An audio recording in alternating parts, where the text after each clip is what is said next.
uh, it just didn't make sense to me. I'm Jack. I'm watching, and I'm asking WWE. I'm asking, what's going on? I want to know what's going on. Tell me what's going on. Tell me how to love you. And this is the WWE's response to my pleas.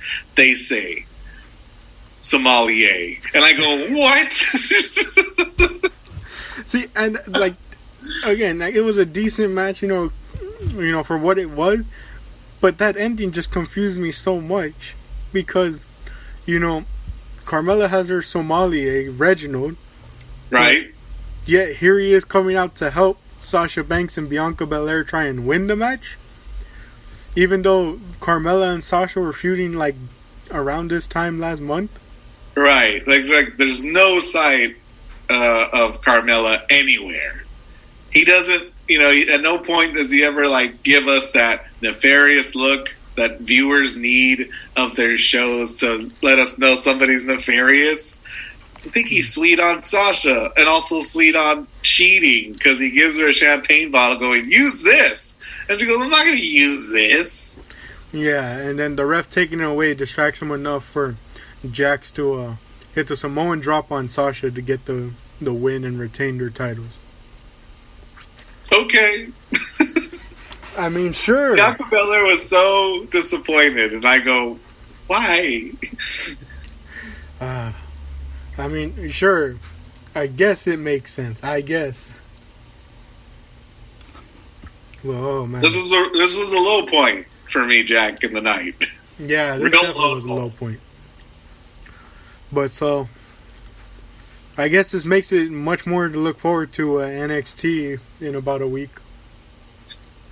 I mean, that makes sense at least. We won a tournament, and we're reaping the rewards for that tournament. Yeah. Would be nice if they won and they came on Raw saying, hey, we're going to be better champions than the last pair of champions. I hear Lana and Naomi have got a shot coming their way. We're here to pay up, Yeah. That'd be nice.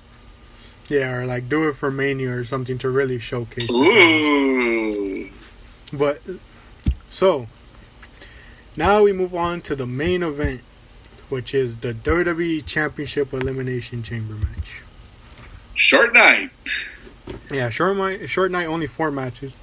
So we have champion Drew McIntyre defending his belt inside the chamber against Randy Orton, Jeff Hardy, Kofi Kingston, AJ Styles, and Sheamus. And essentially the theme when picking participants for this was that everyone's a former champion. Everyone's a former WWE champion. Mm-hmm. And so Drew, Kofi, AJ, and Sheamus are all in pods, and they start off with Orton and Hardy. Yep.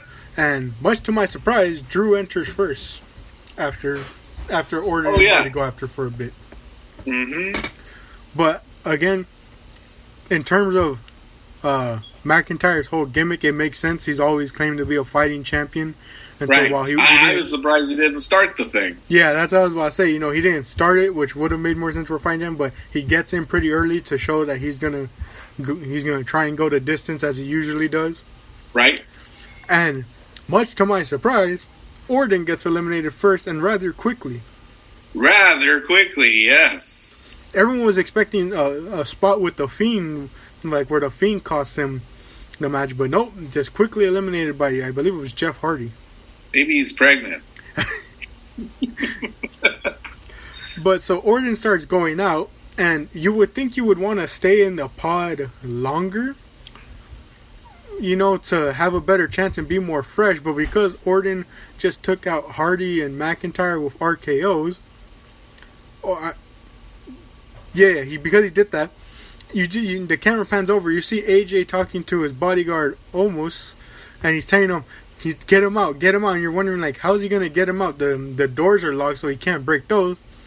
Well, Omos looks at the glass panel behind each pod and just rips it out enough so that AJ can get out and go through the front door. Yeah. I wondered, too, why he wanted to get in so bad. But, of course, he's trying to capitalize on the RKOs that Randy Orton just dealt the 2 men in the ring. Speaking of capitalizing, real quick, going back to when the wrestlers were making their entrance, did you see Kofi Kingston sort of essentially do a nice little reference to one of his first Elimination Chambers. Are you talking about Kofi Kingston walking out to the chamber and then looking behind him? Yeah. Just a real subtle checking his six. Tell us why, Jack. So I believe it was No Way Out 2009 where Kofi was supposed to be in the chamber for the World Heavyweight title match, but gets attacked by Edge before it starts, and Edge takes his place. So it was a nice little reference to show that Kofi was watching his back because he doesn't want to lose another opportunity. Yeah. A lot of people caught that, and that's really funny. That guy's so good. How about all the things he was saying to Orton about his gear and his thighs? Oh, yeah, I saw that. I especially caught the part where he tells him, "You've been squatting more?" But so almost rips that thing off and lets AJ get in. And then Kofi comes out second, speaking of Kofi. And do you think you're going to get a spot where Hardy's going to do the swanton onto AJ from the top of the pod, but AJ moves? And so Jeff Hardy just says, why not? Looks over at where Drew and Kofi are at and dives out onto them. Yeah. And that was crazy. And then Kofi gets out essentially rather quickly as well. And then this one definitely caught me by surprise. Then you see Jeff hit a swanton on AJ. But as soon as he gets up, Claymore by Drew. Yes, indeed. And so that eliminates Jeff. And then finally Sheamus comes out. And so Sheamus and Drew really start getting into it, because of this whole thing that they were buddies, but they've imploded, Right. And then, man, I'm trying to think of what else happens. AJ's trying to capitalize, and he ends up capitalizing because Sheamus hits the bro kick on McIntyre, but as soon as he turned around, into a phenomenal forearm by AJ, which actually surprised me because I thought they were going to let Sheamus and McIntyre be the final two. Yeah, like Cesaro, Sheamus is out here. Yeah. Rather surprising. Yeah. But so then they just let Styles and Drew go at it. And I forgot to mention, when they saw almost rip the thing off the back panel, that's when Adam Pearce had come out and thrown Omos out. So you knew there wasn't going to be any type of distractions or Omos breaking into the cage here. Right. And you see AJ setting up for the phenomenal forearm, and in the back of my head, I was like, this usually gets countered a lot, but I don't know how they would do it in this situation. Maybe Drew catches him and hits him with the Future Shock DDT, because I was like, I don't think it would make sense I don't think Drew can possibly hit a Claymore when he's that high up in the air. You'd think he'd have to wait for AJ to land on his feet, and that wouldn't look very good at all. Yeah. To hit a man in the air with the Claymore would mean that he'd have to jump in such a way as that his feet can connect with a man's face about, 10 feet off the ground? Yeah. So I'm like, how are they going to do this? Well, Drew says, hey, remember what I did to Dolph Ziggler? We're going to do that again. He kips up as soon as AJ jumps and then just finds a way to get his foot high enough to hit AJ with the Claymore in air to pin AJ and retain his title and win the match. Incredible. Can I say this too, though, Jack? The whole night has been a whole night of honoring finishers. I think everyone hit their finisher once, and when they hit it, that was the end of that participant. It was a really refreshing part of the night. Yeah, and so Drew retains, and you think it's over.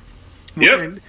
But the moment I saw them raising the cage, I was like, this is weird. They normally don't do this. They would have just closed it out with the champion sitting in the middle of the chamber.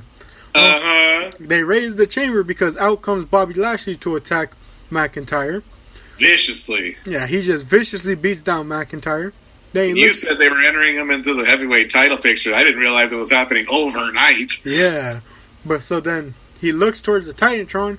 The Miz's music hits and he runs out and cashes in. And you immediately think, oh, he's just going to cash in and win. But again, kind of like Daniel Bryan earlier in the night, McIntyre still tries to put up an effort, to really prove that point that he's the fighting champion. But it's not enough as the Miz hits him with the skull-crushing finale for the win and a new WWE champion. Wow. really surprising. Yeah, like no, I was. They got me. They got me good. Yeah, like you mentioned, it's like you don't expect titles, especially the world titles, to change here. You know, especially like I said, I don't really see it ever happening much, and they did it. And I, you didn't see Miz cashing in on Drew, but it took 6-man, a giant cage, and Bobby Lashley in 40 minutes to like wear him down to the point where he can cash in that victory. Goodness gracious. Yeah. Well, so we have the Miz as champion, and it's really interesting where they go here. One thing I noted was, I mean, you could play up the fact that it was because of his match earlier, but I also found it interesting that John Morrison wasn't there this time around. And I guess there's a couple reasons for it. Like I mentioned, you could say he was still recovering from his match earlier. Sure. You could also say that because of what happened last time, maybe the Miz didn't want to take any chances. And so he told Morrison to stay back while he... And maybe that's what makes you think... Because we forgot to mention earlier in the night, we saw a little clip of the Miz talking to MVP. Right. And so maybe you think, he was like, he told Morrison, let these guys handle it, and then I'll just pick up the scraps afterwards, Yeah. But so it's really interesting. And one thing I saw before we started recording was that on Raw, MVP and Bobby Lashley told the Miz that because of last night, he has to give Lashley a shot at the title, and that he only has an hour to decide if he's going to do it or not. So you mean that in the time of our talking, you imagine they've made that, they sort of set that up, maybe for Fastlane. Yeah. So it's going to be crazy to see where they go from here. They can either walk into Mania with Miz as the champion, or if they just want him to be that transitional champion, they could have him drop it to Bobby. Ooh. There's a lot of different predictions. I'll tell you right now. Funny? Huh? The one prediction I don't really want to see happen is they're saying that the Miz is going to drop the title to Bobby Lashley at Fastlane, and then have Lashley drop the title to McIntyre at Mania. That's a lot of moving parts, or that's a lot of that's a lot of hands. I don't want that one to happen. That one's tough. How much time we got? About 2 minutes and 30. Nice. We covered the whole event, and even pontificated on the Miz. I like all the Miz love that I've seen on Instagram since last night. People going, "Yeah, the guy's pretty good." Yeah, and especially because you would have thought that the year to capitalize on it was 2018. Yeah, I wouldn't hate a Miz, Lashley, Drew triple threat. Yeah, or I wouldn't even mind even as vindication for Bobby Lashley. What if he won the WWE title? Pinning like the Miz, where Drew's kept safe. Yeah. Goodness gracious. Yeah, so I don't mind him being I don't mind him either having a long run or even being a transitional champion. No, not really. Yeah, they have a lot of routes to go with this. And, compared to last week when we were like, Raw's dead in the water. Where does he go? Drew's got nobody because that just go into SmackDown. Yeah. Look at that. One move. Everything shook up. I'm shook, Jack. Yeah. Especially because, because wins and losses don't really matter that much. Who's to say they can't build up John Morrison to potentially be a challenger to him as well? John Morrison's a funny, boring man. He's the most boring man who does parkour I've ever seen. But so with about a minute left, I guess we'll close out here because, as we mentioned, really short show. Yep. But so next pay-per-view, Fastlane, we'll figure out how to do that because that's going to be on Peacock. That's going to be on both. That's what I heard them say last night. Okay. So we we're won't good have for to wait another till month. Mania. But so we want to thank you all for joining us for another episode of the Rule 34 podcast. As always, the door is open for anyone and everyone who wants to join and discuss anything and everything with us. I've been your host, Jack, joined by my fellow guest, Mr. Solis. I want to thank you all for joining us for another episode. And remember, if it exists, we have an opinion on it. Thank you, and we'll see you in the next episode.